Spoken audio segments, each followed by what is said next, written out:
kiwe mdosho, kiwe original, mimi sina kulipa. Sister, tafuta fundi, kuwa mwelewa. Lakini kuna samani. Samani gani wapi? Hebu nitokee bwana. We dada vipi? Hebu toka bwana hapa.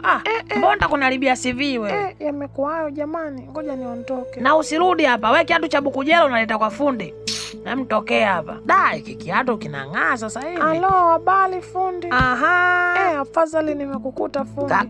Karibu kwa daktari wa viatu. Niambie shida nini? Kiatu changu nahitaji ukifanyia marekebisho 2-3 kimebanduka. Okay. Kiatu kizuri sana hiki. Hiki bwana hiki sio cha kutupa. Hiki tunakishona na kikagundi kinalu. Kishona na ukitia malmasi hizi jamani. Mimi kwa kiatu nakipenda. Ngoja kwanza nisimame kwanza. We dada we. Ina maana hujaona au kusudi Nishakiona hapo kimebanduka jamani. Nisaidie kukishona. Tena unifanyie msaada na kila. We dada we, mimi sizungumzii mambo hayo ya ubovu wa kiatu. Hizi almasi ukuziona? Almasi tena. Kuna almasi umwe dada, hii hatari, unajua unatembea nayo hii. Huu utajiri lakini hatari. Watu wakituona hapa hii kesi utakuja kuuliwa. Hii utajiri huu. Dada hebu zihifadhi kwanza. Zifiche hizo dada yangu.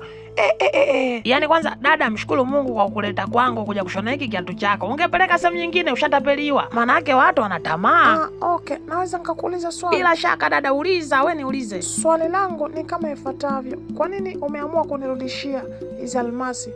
Kwanza kabisa dada, hakuna kitu kizuri duniani kama uaminifu, hususan kwa mteja wako. Unajua wewe umekuja hapa umeniamini, kwa hiyo isingeleta picha nzuri kama mimi ningeuvunja uaminifu wangu kwako. Japokuwa ninaziki, lakini najua kusema na shida zangu. Lakini hizo almasi zingebadilisha maisha yako. Sio kweli dada, bora kidogo cha halali kuliko kikubwa cha dhuluma. Mimi naridhika na ninachokipata dada, sina tamaa. Asante sana. Basi nishonee na ongea na simu mara moja. Sawa dada, namaliza sasa hivi. Ila ngoja kwanza, shika hapa mwamvuli huu, utakusaidia manake mvua inanyesha hii. Huu utakusaidia kipindi unaongea na simu. Asante sana we mkaka mkalimu. Kawaida tu dada, ndo tunatakiwa tuwe hivyo binadamu, utishi kwa amani. Acha naongea na simu mara moja.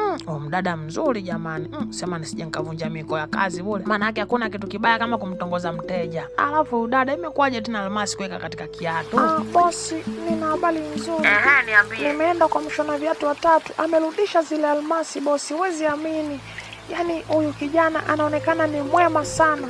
Anatufaa huyu bosi. Bila shaka huyu ndo mtu ambaye tulikuwa tunamtafuta sisi bosi. Kwanza bosi, huyu mtu anajali, mchangamfu, yani anaijua biashara vizuri huyu bosi. Yani hakika huyu bosi ni mtu sahihi kwetu. Huyu ni kijana ambaye anastahili apate zaidi ya hiki alichonacho. Okay bosi, tutaongea vizuri baadaye kidogo. Kiatu chenye hata sijakianza, dada ndo huyo anarudi huyo.